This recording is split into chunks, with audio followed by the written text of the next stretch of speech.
You're listening to the Small Business Talk podcast with Cathy Smith. Episode 21.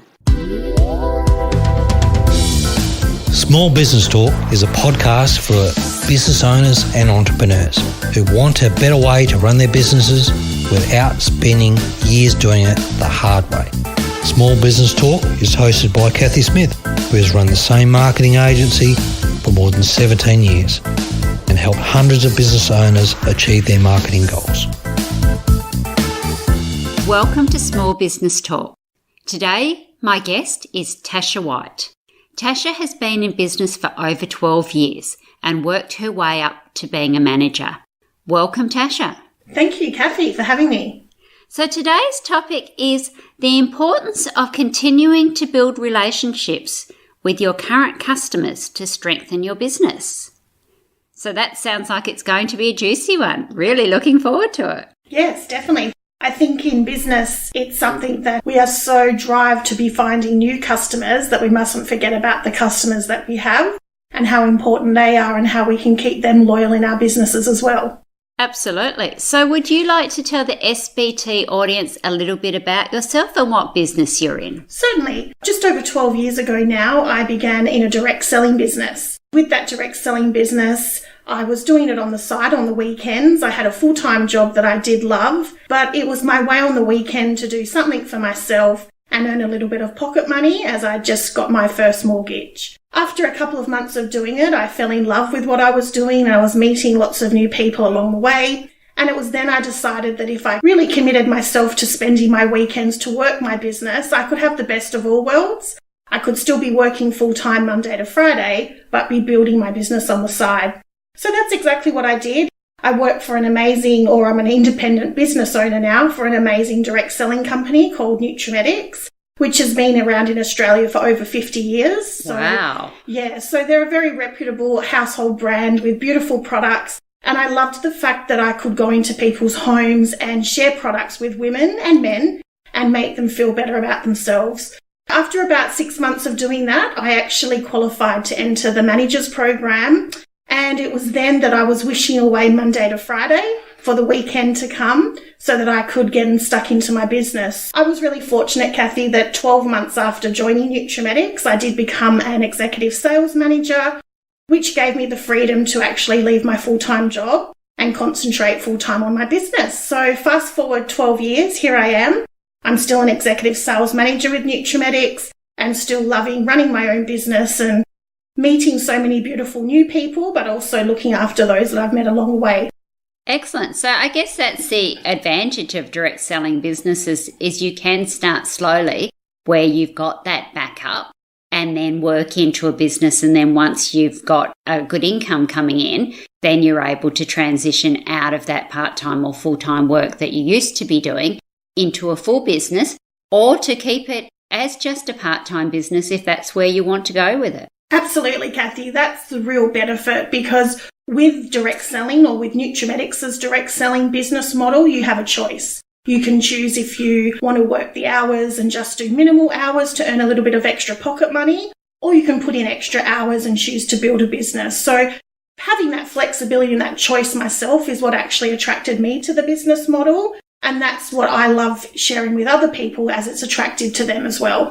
Perfect. So that sounds like a great opportunity. So being in business for over 12 years, obviously you've had to treat your customers well and treat them right. So what are some of the things that you find important to keeping your current customers? Yeah, I think it's so important, Cathy, that we treat our customers with respect and also an obligation-free service. You know, we actually provide a service to people but actually don't expect something in return. I find even though I work in sales, I don't think of myself as being a salesperson. I think of being a relationship builder or offering a service to people. So go into people's homes or offer them a service by letting them know about products and expect nothing in return. But what you actually do from giving that service is you actually do get their loyalty and you get them as a customer long term. Yeah, if you treat people the right way and just give them a really great service that they'll keep coming back time and time again, that's so invaluable.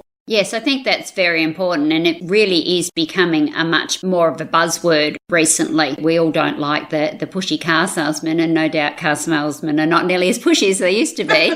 So that is becoming really very true, isn't it? And such a noisy sales world that we have now, that we really do need to be building those relationships, so that, I suppose, like anything, I mean, you can buy cosmetics in 100 different places. That's right. So by building that relationship, they know that you're going to supply them with the best available and give them tips on how to put it on and that sort of thing. Absolutely. Look, don't get me wrong, people love a bargain. And there are so many great offers out there these days. You know, we're competing with online and, you know, big department stores that are offering really amazing prices. People still do love a bargain, but at the end of the day, they'll come back where they know they're loved, and they'll know they'll get great service. And it's an experience, you know, they're not just a customer in and out the door. They know that you've got a personal relationship with them and that you're going to give them trustworthy advice. You're not there just to sell to them. And I think that's perfect. One of the ways you were talking about off air was about the pamper parties, and actually showing some of the girls how to actually apply makeup, because we all know that makeup is quite different, and sometimes just a little bit of advice, you can make a really big difference. Oh, absolutely. And it's such an amazing, rewarding thing. You may meet a lady who has never looked after her skin because she just doesn't know how. So to educate and empower her on how to do that, and for her to go home feeling better about herself, is just a really invaluable service that we can offer. Same as with makeup. A lot of women say to me they've been wearing the same lipstick shade for 20 years because that's the only one they know of. So, you know, just seeing them and empowering them to try something different, and, you know, their eyes light up when they see a new shade and, you know, might really fancy it. So it really is just about offering that service, educating, empowering people, expecting nothing in return, but what you will get in return from that is sales. Excellent. And I think that's the case sometimes, that we tend to not want to change. So if 20 years ago your mum or your girlfriend or your sister bought you a lipstick, then you stick with that colour and keep buying it. Okay, so when we're talking about strengthening customer relationships, so obviously building the relationship and going in and giving them advice, what other advice can you give our SBT listeners who maybe aren't able to actually go to somebody's home? What kinds of things would you suggest that they do to help build their customers? Yeah, I think with building your customers, I think now these days, we are so lucky to have so many different networks to do that. I mean, Facebook and social media is such a powerful tool. You meet a customer, it's making sure that when you do that sale with them, that's not the end of the relationship. How can you keep building that relationship? Do you have a Facebook page that they can become a friend of, where you can keep them updated with tips or offers? Also, you know, depending what business you're in, do you have a loyalty program that they can join, or a brochure or something like that you send out to them? Basically, once you've made that point of sale, thinking about how you can continue the relationship and how that can continue to build so that they stay within your pool of people, so to speak. Perfect. So then they become top of mind, and then when they want to add to their collection, or they're going out and they need something else, then they can do that as well. Yeah, absolutely. And like I said, these days, as times are going on, we're getting more and more blessed and lucky with all the ways we can do that. You know, back in the day, some of my colleagues would tell me that the way that they used to have to do that was by sending a newsletter every month, printed newsletter. Look, we can still do that, but there's just so many other ways that we can connect and stay connected with people now. Absolutely. And social media being so much faster, that if you are talking to somebody about a particular problem, no doubt other clients and customers have got that same problem, can jump on, do a quick post live or do a video. Absolutely. And solve that for them. Yeah, definitely. So that's excellent. We've got the customer on board. Now we're thinking about really trying to nurture them and keep them. Where would you go next? Yeah, I think keeping them up to date with what's relevant as well. And also it's important to check back in with your customer to see how what they bought off you is going for them.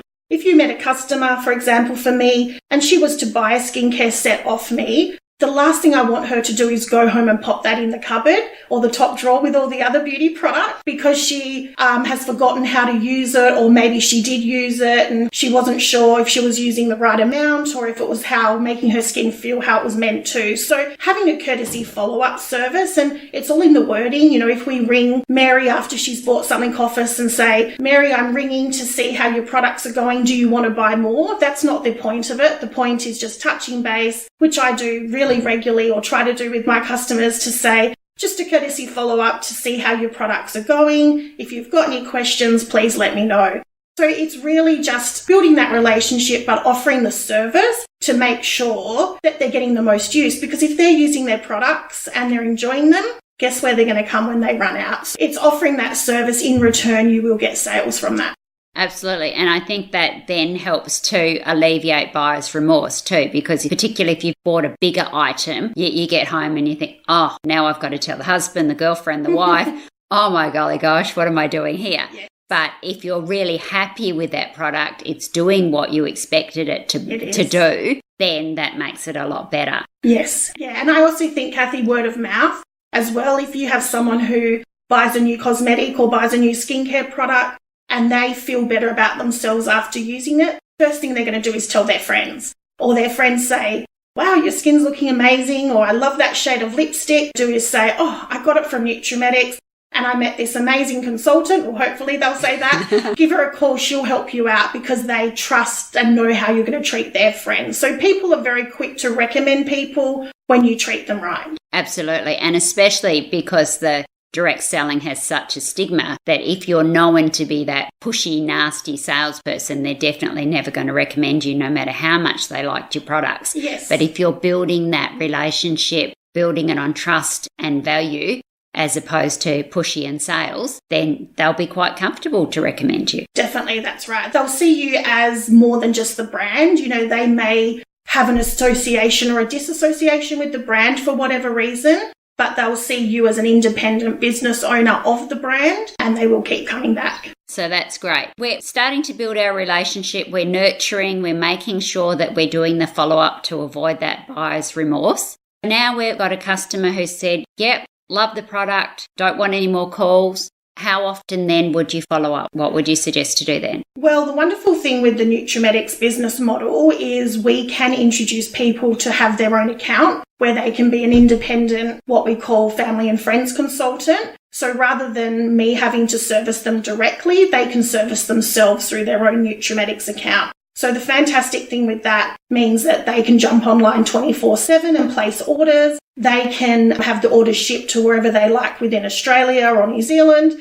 So with that, you're basically cutting out me being the middleman, but they're still part of your group. So you will still keep in contact with them regularly to update them on things like promotions. If I had someone who didn't want to get their own account, I would offer to add them to my customer list. And then they've got a choice if they prefer an e-brochure or a hard mail brochure. And then I touch base with them monthly. But I always do put on the bottom of my correspondence that if they no longer wish to receive the notifications, just to let me know, because that's a great way to let them know that, you know, if they no longer want to receive it, they don't have to, but also, for me to know where they're at as well. It's also a legal requirement for privacy, so you're doing the right thing there. Wonderful, that's great. So yes, anything that you do send out like that one they have to have opted into. So they've got to have said, yes, I want you to send me stuff, Tasha. Yes. And the other thing is there has to be a way for them to opt out of it if they change their mind. So that is a privacy issue. So well done there. Yeah, thank you. And, you know, very, very rarely someone opts out. Most people enjoy getting the brochure or getting the newsletter to see what's happening. And it's a wonderful way to communicate and keep in touch. That's another way of building community as well, so that by being part of your Facebook group or your wider community where you are sending them specials and being the first to know, VIPs, that sort of thing, it does build that community, which is another way to help build and strengthen your current customers. Oh, absolutely. It's a great way for the company as a whole to build and strengthen their relationships with people who have been loyal enough to get an account. And then it's a great way for those people that don't, for our customers, to stay in the loop and feel like they're part of something bigger. Brilliant. Okay, so that's really good about building and maintaining customers. So obviously to build your business, you need new customers as well. So what would you suggest that people be thinking about when thinking about getting new customers without neglecting their current customers? Let's not call them old, because they're the loyal ones that pay our bread and butter. So what would you suggest that they think about when looking at getting new customers as well? Yes, well, I think in any sales-driven business, you obviously want to keep being on the lookout for new customers. It's about providing a service and expecting nothing in return, and then hopefully they'll recommend you to their friends. The way, for me personally, I actually do allocated time each week of each month to look after my existing customers. So, just do general follow-up in terms of retention. So I might have a look and see if there's anyone's birthdays that month and send them a message. People who maybe haven't ordered for a couple of months off me, I might drop them a text message or an email just as a courtesy, not expecting a sale, but just a courtesy message to see how they're going. Maybe drop them a sample sachet in with their brochure that month to try something new. So yeah, there's always ways that we can keep looking after those people that have been loyal and with us for a long time. But then, of course, to keep moving forward and growing, keep finding new customers. So it's finding that happy medium. We don't want to be spending all our time out there just finding new people and forgetting about the others. But then you don't want to be spending all your time just on the others, because then you won't be meeting new people to keep growing as well. I think it's finding that happy medium. But for me personally, I do put time aside each month for working on my existing customers. And I think that's so true, because how often do you see all this publicity, move to us and save this amount, move to us and get this discount? And you think, but I've been with you for all of that time. How about me? So yeah, I think it's really true that we do need to remember and look after our loyal customers while also building our businesses, because if we don't keep growing, then we won't have a business for anybody. Yes, definitely. I was reading an article a couple of months ago about a lot of big businesses even are so quick to employ sales managers. They're so quick to employ business development managers, whereas really what we need to be doing these days is employing customer relationship managers and customer service managers, because that really is what's going to drive the sales in return. And also that what I spoke about before, which is just so important, is offering a service and expecting nothing in return. I know big businesses now do that. They'll come into your home and offer a service. Everywhere offers free quotes now. It's something that you've got to do in today's market, I think, to stay competitive, but just to kind of stand out from the crowd.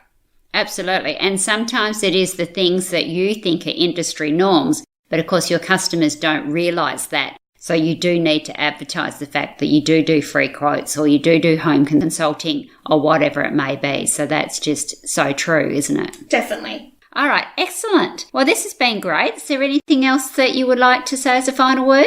No, I just feel like in business, I'm very passionate, obviously, about that relationship building, and just think of ways that I encourage anyone that's in business or trying to build a business, just to really think of ways they can look after that acre of diamonds, those people who are their existing customers that have been loyal to them for a long time. Just really think of ways that you can continue to nurture and build those relationships with people, as well as finding new people, and you'll find that you'll be really successful. Absolutely. And I think going back to what you said about customer relationship building, that's very true, because if you have one sale and then you buy the product and there's a problem with it and there's no follow-up and there's no way to return it, then that's a bad customer experience and they're never going to go near you again. Whereas if you have that follow-up, and even if there is a problem and you're able to solve it, quite often then you end up building an advocate, because you've done such a good job when something hasn't been as good as it could be.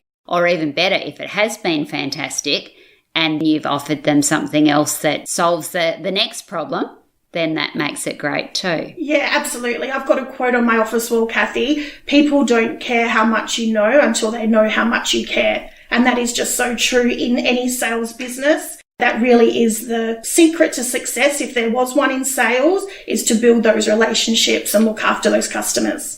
Fabulous. Now, this is the time when we get to the final 5. So I ask all my guests 5 final questions. Short and distinct, doesn't have to be one-word answers. All right, are you ready? Yes. Okay, the best advice given to you by a mentor. The best advice given to me by a mentor. Well, I'm lucky in my life to have lots of different mentors, some family and also some business associates who are mentors. Biggest bit of advice that I always come back to is stay true to you.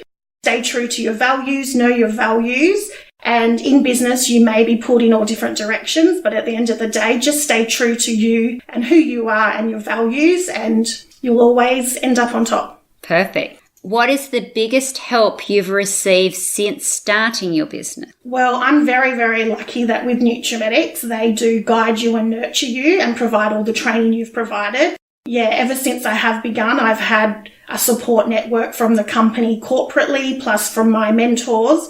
Yeah, the biggest help has come from the company and the tools. Really, they give us all the tools we need to succeed. All we need to do is put ourselves in front of people and share them.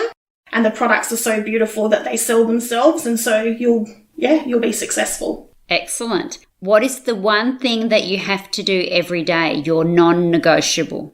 Every day. Okay, I'm a little bit of a list person. I do keep a list. I have a to-do list, and every day at the start of the day, I look at the to-do list. I might add things onto it that's come into my head overnight or early in the morning. So every day I work at my to-do list, and you might not get all the way through it, but if you're constantly working at it, chipping away at it, constantly be improving, I guess, and constantly growing your business and working at it.